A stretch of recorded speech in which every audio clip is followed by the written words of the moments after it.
I'm about to show you a chart that shows why I am more bullish on real estate or just as bullish on real estate as I have ever been. This is super fascinating. This is the US national median rent versus annual household income starting in 1985.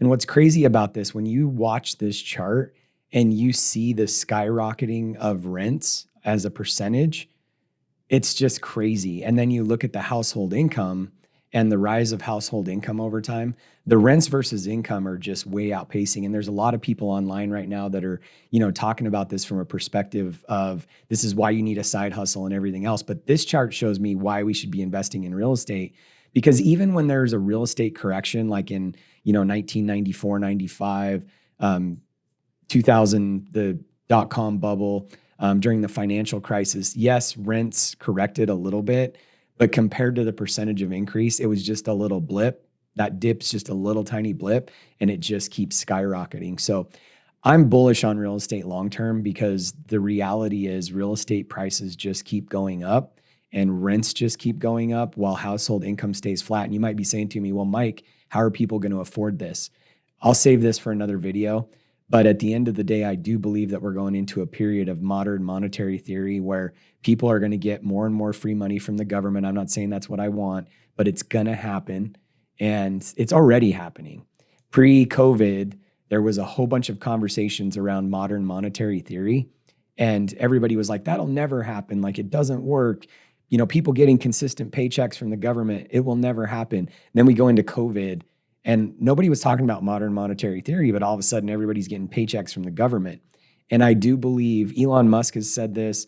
So many smart people have said this. And again, I'm not agreeing with it, but we are in a period of time where the government is just printing so much fake money that the way that they're going to continue to do this as inflation is driven up, which is going to continue to happen, people are not going to be able to afford rents, et cetera. So we will be in a period of modern monetary theory. And that old idea of you will own nothing and you will love it, I believe that there is a partiality truth to that, but somebody's going to own all of that. And when you look at this US national median rent versus household income, the prices have just gone up, incomes have gone up too, but not as extreme. And so my take on this is that we are going to see a period of time where rents just continue to increase, property values continue to increase while income stays somewhat flat. But when the government starts introducing, modern monetary theory on a further basis, more than it's been kind of disguised as not modern monetary theory, but the reality is that's exactly what's happening. And as the government increases that, more and more of a percentage of household income is going to go toward rents. I've talked about this in other episodes before, but Maslow's hierarchy of needs, the basic human needs are food, water, shelter. And we talked about this on the King's Table podcast last episode. Ash was showing us, what shipping prices are doing and the direct cost to consumer that's going to create with inflation. And the reality is things are just going to keep going up and up and up. And at the end of the day, when people can no longer afford all of their basic human needs, like in Maslow's hierarchy of needs, what are they going to do? They're going to be forced to stop spending money on things that they don't need.